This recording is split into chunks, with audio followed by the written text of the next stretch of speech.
9 বছর ধরে একজন বাঁদর ছিল রেলওয়ে সিগন্যালম্যান। অবিশ্বাস্য হলেও এটা সম্পূর্ণ সত্য ঘটনা। আজ আপনাদের যে গল্পটা বলতে যাচ্ছি সেটাও শুনলে অনেকেই প্রথমে বলবেন, এ আবার কি, বাঁদর আর রেলওয়ে সিগন্যাল? কিন্তু একটু ধৈর্য ধরে শুনুন, কারণ এই গল্প শুধু অবাক করার নয়, চোখ ভিজিয়ে দেওয়ার মতো। ঘটনাটা ভারতেরই, বহু বছর আগে এক প্রত্যন্ত রেল লাইনের পাশে ছিল একটা ছোট্ট স্টেশন। আধুনিক প্রযুক্তি তখনও সেখানে পৌঁছায়নি। সব কিছুই চলতো মানুষের হাতেই। লিভার টানা, লাল সবুজ পতাকা দেখানো, বাঁশি বাজানো। সেই স্টেশনের এক কোণে প্রায় ঘোরাফেরা করতো একটা বাঁদর। প্রথমে সবাই ভেবেছিল আর 5টা বাঁদরের মতোই সে, খাবার খুঁজবে, দৌড়ঝাঁপ করবে, আবার হারিয়ে যাবে। কিন্তু না, এই বাঁদরটা ছিল আলাদা। ধীরে ধীরে সে শিখে ফেলল মানুষের কাজ। স্টেশনের সিগন্যালম্যান প্রতিদিন যেভাবে লিভার টানতেন, পতাকা নাড়তেন, ট্রেন এলে কী করতেন, সব কিছু সে চুপচাপ বসে দেখত। দিনের পর দিন, মাসের পর মাস।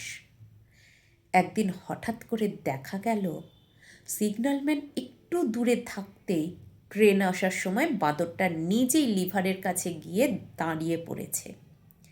কেউ কিছু বলার আগেই সে ঠিক সেই কাজটাই করলো যেটা করার কথা। সবাই হতবাক।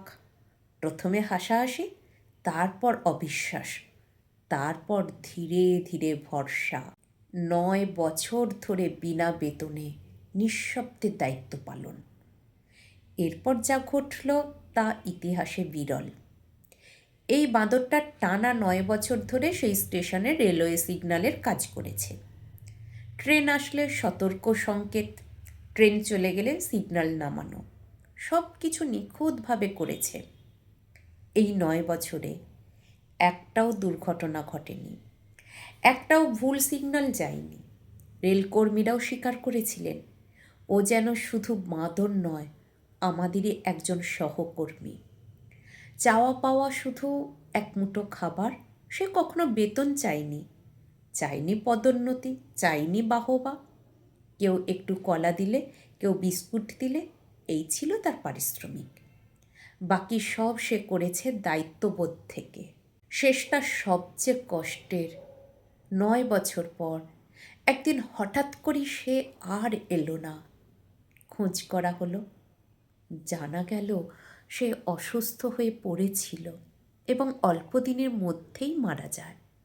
সেই দিন ট্রেন চললেও স্টেশনে যেন একটা শূন্যতা নেমে এসেছিল। রেলকর্মীরা নীরবে চোখ মুছেছিলেন, কারণ তারা শুধু একজন বাঁদরকে হারায়নি, হারিয়েছিল একজন বিশ্বস্ত সহকর্মীকে। এই গল্প আমাদের কি শেখায়?